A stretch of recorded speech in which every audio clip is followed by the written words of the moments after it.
오늘 저희에게 주신 하나님의 말씀은 여호수아 8장 30절에서 35절입니다.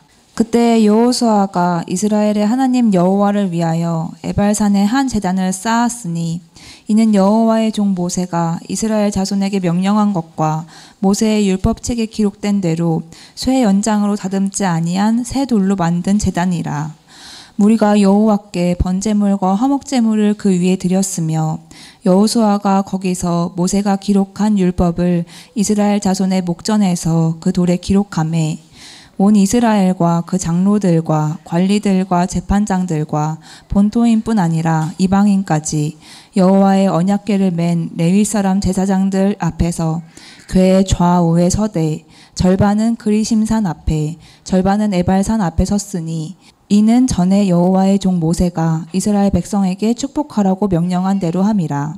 그 후에 여호수아가 율법책에 기록된 모든 것대로 축복과 저주하는 율법의 모든 말씀을 낭독하였으니 모세가 명령한 것은 여호수아가 이스라엘 온 회중과 여자들과 아이와 그들 중에 동행하는 거류민들 앞에서 낭독하지 아니한 말이 하나도 없었더라. 아멘. 네, 구약 성경에서 여호수아만큼 예수님을 기대하게 하는 인물은 드뭅니다. 네, 다윗 또한 그런 인물이지만 그의 인생은 많은 굴곡이 있지요. 하지만 여호수아는 하나님께 신실하게 순종하며 이스라엘 백성들이 약속의 땅을 점령하도록 이끈 지도자로서 메시아에게서 기대할 수 있는 것을 정확히 제시하는 모형입니다.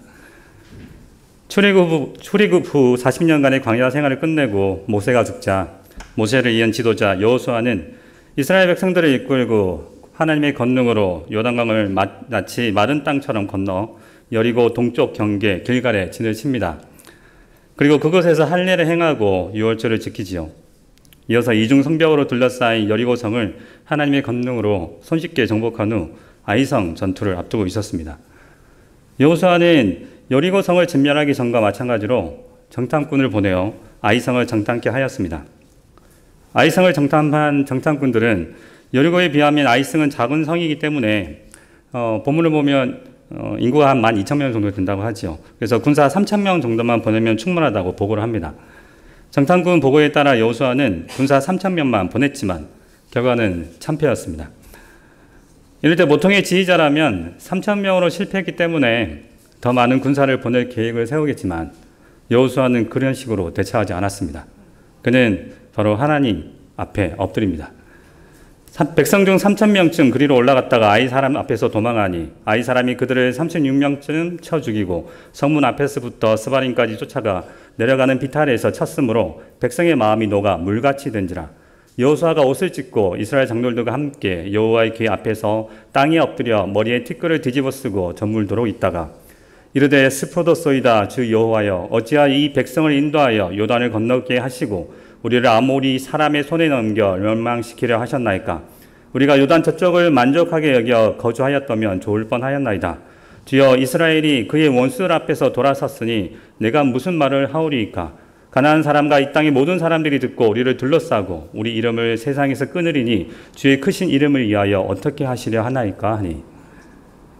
여호수아는 아이성 전투에서 패배한 것이 단순히 숫자 문제가 아니라는 것을 알고 있었습니다.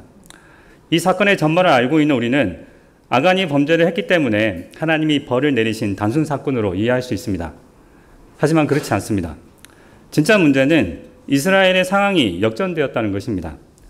하나님께서 주신 땅에서 하나님의 백성이 이방 민족과의 전투에서 패했다는 것은 그저 전쟁 중에 발생하는 여러 전쟁 중에서 실수로 한 번 정도 질 수 있다는 그런 개념으로 바라보아서는 절대 안 됩니다.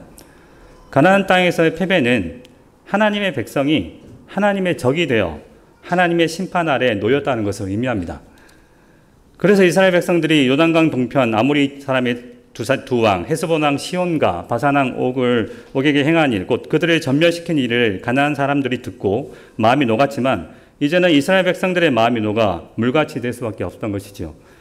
그렇기 때문에 여호수아와 이스라엘 장로들은 자기 옷을 찢고 언약궤 앞에 납작 엎드렸습니다. 여호수아는 자신들이 왜 하나님의 원수가 되었는지 알려달라고 하나님께 부르짖으며 도와달라고 간구합니다. 그래서 하나님은 여호수아에게 문제가 무엇인지 정확하게 알려주시죠. 이스라엘 가운데 제약이 있기 때문에 하나님이 그들 가운데 함께 하실 수 없다고 말씀하신 것입니다. 여리고성 전투에서 하나님께 바쳐진 물건을 훔쳐간 죄를 제거하지 않으면 더 이상 하나님이 이스라엘 백성과 함께 계시지 않을 것이고 더 이상 가나안 족속과 맞설 수 없다고 말씀하십니다. 그래서 여호수아가 백성들을 지파대로 족속대로 그리고 가족대로 자기 앞에 나오게 하니 유다 지파 세라의 증손이요 삽디의 손자요 갈미의 아들인 아간이 마지막으로 남게 됩니다. 그는 여리고 성이 무너졌을 때 하나님께 드려진 예물을 빼돌렸던 것이지요. 그래서 아간과 그의 가족들은 훔친 물건들과 함께 언약 공동체에서 쫓겨나서 여리고 주민들이 당했던 그대로 멸절당하게 됩니다. 여호수아는 이스라엘 백성들 가운데 있던 죄를 온전히 다루고 난 후 다시 정복에 나설 준비를 합니다. 이번에는 하나님께서 직접 작전을 짜주시지요. 그로 인해 아간의 범죄로 이스라엘 백성을 떠났던 하나님이 이제 다시 그들과 함께 하신다는 확신을 가질 수 있기 때문에 더 이상 두려워할 필요가 없었습니다. 그래서 그들은 손쉽게 아이 주민들을 진멸하고 아이를 불살라 무더기로 만들어 버립니다.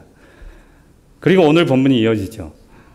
여리고성 진멸과 아간의 범죄로 인한 아이성 전투에서의 패배, 그리고 범죄에서 회복한 후 아이성 진멸이라는 연이은 세 사건의 절정으로서 오늘 본문에서는 에발산에서 제사를 드리고 돌비석을 세우며 그리심산에서 축복을, 에발산 앞에서 저주를 선포하여 언약을 갱신하는 세 가지 행위를 통해서 가나안 땅 정복의 성공 조건이 사람의 계획이 아닌 하나님과 맺은 언약과 그에 대한 순종에 있다는 것을 분명하게 보여줍니다. 이제 오늘 본문 이야기를 할 텐데요. 먼저 여호수아가 에발산에 제단을 쌓아 제사를 드리고 돌비석을 세운 것은 본문 말씀대로 모세의 명령에 따른 것이었습니다. 신명입니다. 모세와 이스라엘 장로들이 백성에게 명령하여 이르되 내가 오늘 너희에게 명령하는 이 명령을 너희는 다 지킬지니라. 너희가 요단을 건너 내 하나님 여호와께서 너희에게 주시는 땅에 들어가는 날에 큰 돌을 세우고 석회를 바르라. 요단을 건넌 후에 이 율법의 모든 말씀을 그 위에 기록하라. 그리하면 너희 하나님 여호와께서 너희에게 주시는 땅 곧 젖과 꿀이 흐르는 땅에 너희가 들어가기를 너희 조상들의 하나님 여호와께서 너희에게 말씀하신 대로 하리라. 너희가 요단을 건너거든 내가 오늘 너희에게 명령하는 이 돌들을 에발산에 세우고 그 위에 석회를 바를 것이며 또 거기서 내 하나님 여호와를 위하여 제단 곧 돌단을 쌓되 그것에 쇠 연장은 되지 말지니라. 너는 다듬지 않은 돌로 너희 하나님 여호와의 제단을 쌓고 그 위에 너희 하나님 여호와께 번제를 드릴 것이며 또 화목제를 드리고 거기에서 먹으며 너희 하나님 여호와 앞에서 즐거워하라. 너는 이 율법의 모든 말씀을 그 돌들 위에 분명하고 정확하게 기록할지니라. 모세와 레위 제사장들이 온 이스라엘에게 말하여 이르되 이스라엘아 잠잠하여 들으라. 오늘 너희가 너희 하나님 여호와의 백성이 되었으니 그런즉 너희 하나님 여호와의 말씀을 청종하여 내가 오늘 너희에게 명령하는 그 명령과 규례를 행할지니라. 그리고 그리심산 앞에서 6개 지파 시므온, 레위, 유다, 이사갈, 요셉, 베냐민 지파 백성들이 서고 에발산 앞에 6개 지파 르우벤, 갓, 아셀, 스불론, 단, 납달리 지파 백성들이 서서 축복과 저주에 대한 말씀에 아멘으로 화답하는 것도 모세의 명령을 따른 것입니다. 모세가 그날 백성들에게 명령하여 이르되 너희가 요단을 건넌 후에 시므온과 레위와 유다와 이사갈과 요셉과 베냐민은 백성을 축복하기 위해서 그림신산에 서고 르우벤과 갓과 아셀과 스불론과 단과 납달리는 저주하기 위하여 에발산에 서고 내 하나님 여호와께서 내가 가서 차지할 땅으로 너를 인도하여 들이실 때에 너는 그리심산에서 축복을 선포하고 에발산에서 저주를 선포하라. 저는 오늘 본문을 통해서 세 가지를 살펴보려고 합니다. 먼저 본문을 읽을 때 이런 질문을 할 수 있습니다. 왜 하나님께서는 하필 이스라엘 백성들에게 에발산으로 가라고 하셨을까요? 약 940m의 에발산은 아이에서 직선으로 연결했을 때 북쪽으로 약 32km 정도 떨어져 있는 산입니다. 이스라엘 백성들은 모세의 명령에 따라 여리고와 아이를 거쳐 일부러 그것을 찾아 올라간 것이죠. 그런데 이어서 9장 6절을 보면 기본 주민들이 여호수아를 찾아봤을 때 이스라엘 백성들은 길갈 진영에 있다고 기록하고 있습니다. 9장 6절에서 말하는 길갈이 처음 진영을 폈던 여리고 동편에 있는 길갈이 아니라 베델 부근에 있는 길갈이라는 주장도 있지만 베델은 아이 근처에 있거든요. 그래서 어쨌든 여리고 동편 길갈이든지 베델 부근에 있던 길갈이든지 여호수아는 에발산에서 제사와 의식을 행한 뒤에 그곳에 계속 머물러 있던 것이 아니라 이스라엘 백성들을 다시 이동시켰다는 것입니다. 그 많은 인원을 말이죠. 요단강 동편에 남아있는 르우벤, 갓, 므낫세 반지파의 인원을 뺀다 하더라도 전쟁에 나갈 만한 숫자만 해도 50만 명에 달합니다. 그러면 200만 명에 달하겠죠. 그죠? 따라서 하나님께서는 분명히 특별한 의미가 있어서 이스라엘 백성들에게 에발산으로 가라고 했다는 것을 짐작할 수 있습니다. 아무 의미 없이 가진 않았다는 거겠죠. 지도를 보면 에발산은 지리적으로 가나안 땅 중심에 위치한 산입니다. 그런 의미에서 위치상 상징성이 있어서 에발산을 찾았다고 생각할 수도 있지만 사실 중요한 것은 언약의 역사입니다. 오늘 본문은 하나님께서 아브라함과 맺으신 언약과 깊은 관계가 있습니다.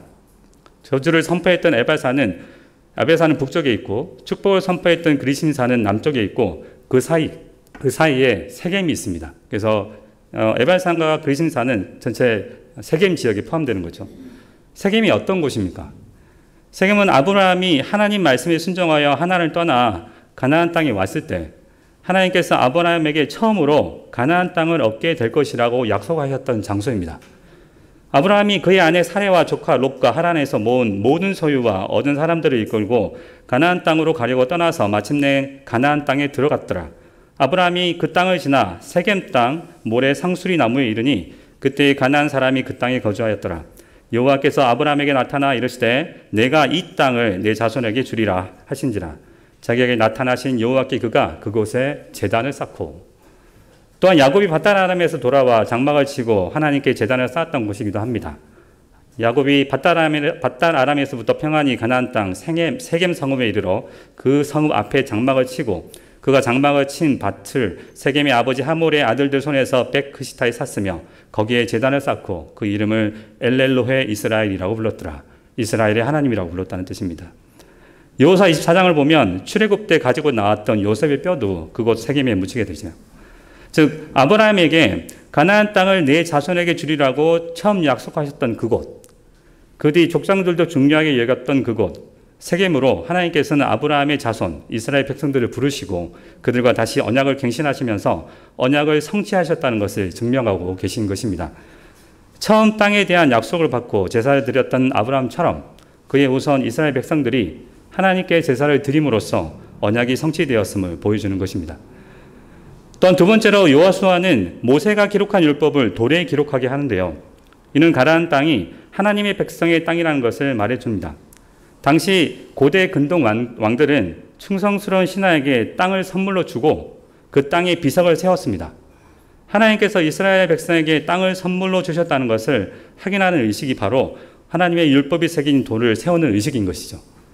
이스라엘 백성들이 가나안 땅을 차지하는 것은 전쟁을 통해서가 아니라 하나님이 이미 선물로 주신 것임을 강조하는 의식인 것입니다. 이는 내가 이 땅을 내 자손에게 주리라고 약속하신 아브라함과의 언약의 성취를 확증하는 증표인 것이죠. 셋째로 그리심산에서 축복을, 에발산에서 저주를 선포하는 장면에서는 두 가지를 살펴볼 수 있는데요. 먼저 33절을 보면 의식에 참여하는 사람들 중에 이방인까지 포함되어 있다는 것을 알 수 있습니다. 36절에는 당시 소홀히 취급되었던 여자와 아이와 그들 중에 동행하는 거류민들까지 다 포함되어 있습니다. 그래서 이는 아브라함을 통해 땅의 모든 족속이 복을 얻을 것이라는 말씀이 성취되기 시작했다는 것을 보여줍니다. 여호와께서 아브라함에게 이르시되 너는 너희 고향과 친척과 아버지의 집을 떠나 내가 내게 보여줄 땅으로 가라. 내가 너로 큰 민족을 이루고 내가 복을 주어 내 이름을 창대하게 하리니 너는 복이 될지라. 너를 축복하는 자에게는 내가 복을 내리고 너를 저주하는 자에게는 내가 저주하리니 땅의 모든 족속이 너로 말미암아 복을 얻을 것이라 하신지라. 또한 이 장면은 이스라엘 백성들이 약속의 땅을 소유할 수 있는 조건이 무엇인지 정확하게 보여줍니다. 즉 땅을 소유할 권리는 하나님의 율법에 순종할 때에만 가능한 것이죠. 비록 가나안 땅이 왕이신 하나님이 주신 선물이지만 이를 유지하기 위해서는 지켜야 할 법이 있는 것입니다. 바로 이스라엘 백성들이 시내산에서 여호와 하나님을 주로 섬기기로 맹세했을 때 주신 율법이지요. 출애굽기 19장부터 23장을 보면 하나님께서 시내산에서 모세를 통해 이스라엘 백성들과 언약을 맺으시고 율법을 주시자 그들이 대답합니다. 모세가 와서 여호와의 모든 말씀과 그의 모든 율례를 백성에게 전하매 그들이 한 목소리로 응답하여 이르되 여호와께서 말씀하신 모든 것을 우리가 준행하리이다. 그들이 맹세한 율법을 지킬 때야만 비로소 이스라엘은 왕이신 하나님이 선물로 주신 가나안 땅에서 살 수 있습니다. 이와 같이 에발산에서 행한 의식은 선물로 주신 땅과 하나님의 율법에 대한 순종이 밀접하게 연결되어 있다는 사실을 알려줍니다. 그렇기 때문에 모세가 이스라엘 백성들에게 율법책에 기록된 대로 축복과 저주의 율법을 낭독하게 하고 그에 앞서서 돌에 하나님의 율법을 새겨 세우도록 명령했던 것이고 여호수아는 또한 그 의미를 알고 모세의 명령에 따라 그대로 행했던 것입니다. 이러보건대 축복과 저주는 언약을 구성하는 두 축입니다. 오늘 내가 복과 저주를 너희 앞에 두나니 순종에 의한 축복은 생명을, 불순종에 의한 저주는 죽음이 따릅니다. 약속의 땅 가나안 땅에서 참된 안식을 누리기 위해서는 언약에 순종하며 살 때에만 가능합니다. 그런데 이 언약을 순종하기 위해서 그들이 해야 했던 것은 딱 한 가지, 할 수 있는 것은 딱 한 가지, 기억하는 것이었습니다. 기억하는 것. 하나님께서는 그들을 애굽 땅 종되었던 곳에서 구원하여 내시고 40년 광야 생활 중에서도 만나로 먹이시고 옷이 헤어지거나 발도 부르트지 않게 하셨으며 마침내 그 약속의 땅으로 인도하여 주셨습니다. 또한 하나님께서는 아무것도 없는 곳으로 그들을 인도하신 것이 아니죠. 하나님께서는 그들이 건축하지 않은 크고 아름다운 성읍을 차지하고 그들이 채우지 않은 아름다운 물건이 가득한 집에서 살며 그들이 파지 않은 우물을 차지하고 그들이 심지 않은 포도원과 감람나무를 차지하여 배불리 먹게 하십니다. 우리 세대가 잘 모르겠는데 우물 세대를 아시는 분이 있는지 잘 모르겠지만 저도 어릴 때는 우물이 있었거든요. 근데 아까 세겜 땅 옆에 보면 야곱의 우물이 있습니다. 거기에 깊이가 한 40m 된다고 그러더라고요. 40m까지 파 들어간다고 생각해 보십시오. 그죠? 그런 걸 그 수백만 명이 먹어야 되는 그 우물을 판다고 생각하면 얼마나 많은 시간과 노력을 투자해야 됩니까? 그런 거 하나도 없이 다 차지할 수 있다는 것이죠. 그리고 그들이 심지 않은 포도원과 감람나무를 차지하여 배불리 먹게 하십니다. 그들이 이러한 은혜를 기억하여 오직 여호와 하나님만을 경외하며 살도록 하기 위해 모세의 명령에 따라 여호수아는 여호와의 율법에 새겨진 돌을 세우고 하나님의 언약궤 좌우, 그러니까 하나님의 임재를 상징하는 하나님의 언약궤 좌우 그리심산 앞과 에발산 앞에서 이스라엘 백성들을 절반씩 세우고 축복과 저주를 선포했던 것입니다. 그리심산과 에발산에 절반씩 나뉘어져 축복과 저주의 말씀에 따라 아멘을 외치는 장면은 창세기 15장의 장면을 떠오르게 합니다. 아들을 주시겠다는 하나님의 말씀을 믿지 못하고 자신의 종 엘리에셀을 상속자로 삼겠다는 아브라함을 향해 하나님께서는 반드시 아브라함이 몸에서 난 아들이 상속자가 될 것이라고 말씀하십니다. 그러자 이를 믿음으로 받아들인 아브라함은 그에 대한 증거를 구합니다.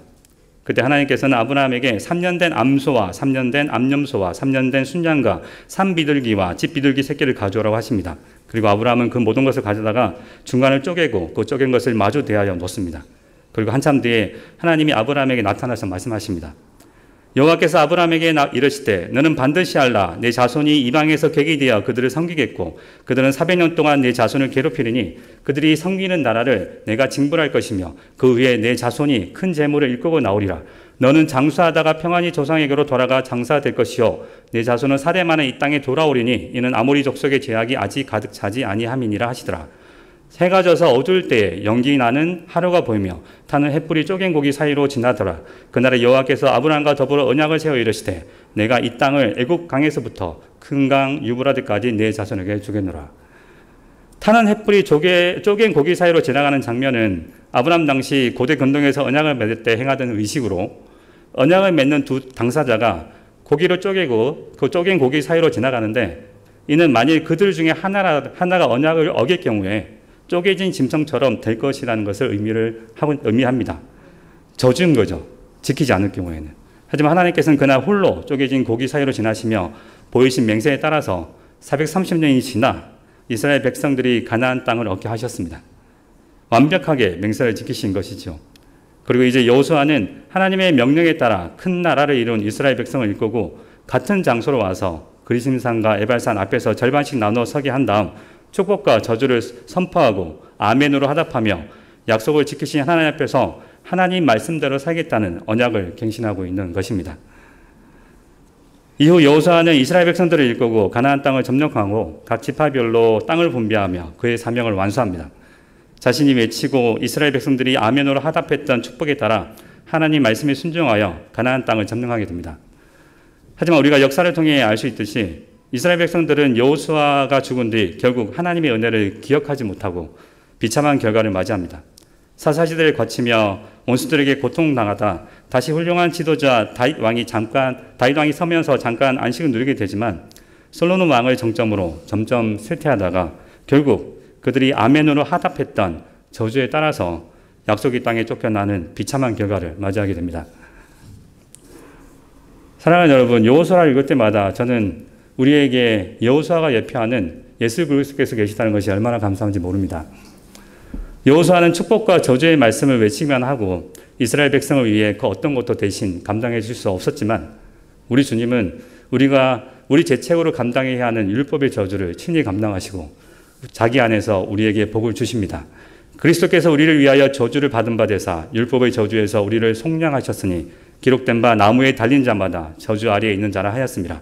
이는 그리스도 예수 안에서 아브라함의 복이 이방인에게 미치게 하고 또 우리로 하여금 믿음으로 말미암아 성령의 약속을 받게 하려 함이라.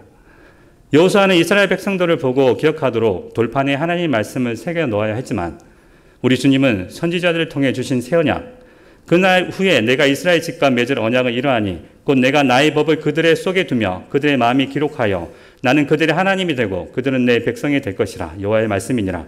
그들이 다시는 각기 이웃과 형제를 가르쳐 이르기를 너는 여호와를 알라 하지 아니하리니 이는 작은 자로부터 큰 자까지 다 나를 알기 때문이라. 내가 그들의 악행을 사하고 다시는 그 죄를 기억하지 아니하리라. 여호와의 말씀이니라. 이 새 언약에 따라서 구속을 이루신 우리 주님은 우리가 영원히 하나님의 말씀을 기억할 수 있도록 우리에게 성령을 보내주셔서 우리 마음판에 하나님의 율법을 새겨주셨습니다. 너희는 우리로 말미암아 나타난 그리스도의 편지니 이는 먹으로 쓴 것이 아니요 오직 살아계신 하나님의 영으로 쓴 것이며 또 돌판에 쓴 것이 아니요 오직 육의 마음판에 쓴 것이니라. 그리고 여호수아는 이스라엘 백성들을 에발산으로 인도해서 하나님께 예배해야 하지만 우리 주님은 언제 어디서든지 주님의 피로 우리가 하나님 아버지께 나아가게 하십니다. 그러므로 형제들아 우리가 예수의 피를 힘입어 성소에 들어갈 담력을 얻었나니 그 길은 우리를 위하여 휘장 가운데 열어놓으신 새로운 살 길이요 휘장은 곧 그의 육체니라. 그러므로 우리에게 큰 대제사장이 계시니 승천하시니 곧 하나님의 아들 예수시라. 우리가 믿는 도리를 굳게 잡을지어다. 우리에게 있는 대제사장은 우리의 연약함을 동정하지 못하실 이가 아니요 모든 일에 우리와 똑같이 시험을 받으시니로되 죄는 없으시니라. 그러므로 우리는 긍휼하심을 받고 때를 따라 돕는 은혜를 얻기 위하여 은혜의 보좌 앞에 담대히 나아갈 것이냐. 뿐만 아니라 여호수아는 이스라엘 백성들과 영원히 함께할 수 없었지만 부활하신 우리 주님은 영원히 살아계셔서 세상 끝날까지 우리와 항상 함께 하십니다. 볼지어다 내가 세상 끝날까지 너희와 항상 함께 있으리라. 사랑하는 여러분, 여러분들 삶 속에서 살아계신 우리 주님 예수 그리스도께서 여러분과 함께 하셔서 여러분을 하나님께로 이끌어 주시고 죄로 인한 저주를 끊어주신 참된 기쁨을 누리고 계십니까? 복된 것, 하나님으로부터 지혜와 의로움과 거룩함과 구원함을 주시고 각종 은사를 주셔서 성령의 열매를 맺는 증거가 여러분에게 나타나고 있습니까? 여러분의 마음속에 새겨진 하나님의 말씀의 능력이 나타나는 증거가 있습니까? 여러분들의 기도의 응답이 여러분 안에서 이루어지고 있습니까? 주님 말씀처럼 자칫 잘못하면 결국 우리 주님을 버리게 되는 그런 기도 제목이 아니라 주의 제자들인 우리들이 이 악하고 엄난한 세대에서 세속적인 안정이나 성공보다 거룩하신 우리 주님을 닮아서 하나님 말씀에 순종하여 죄를 멀리하고 손해를 보더라도 정직하고 진실하며 남을 자신보다 더 낮게 여기고 질투하기보다는 오히려 베풀고 미워하기보다는 용서하고 연약한 지체를 위하여 자신의 자유를 제한하는 삶이 여러분들 삶 속에서 나타나고 있습니까? 그런 모습으로 자라가기 위해 자신을 변화시켜 달라고 간절히 기도하고 있습니까?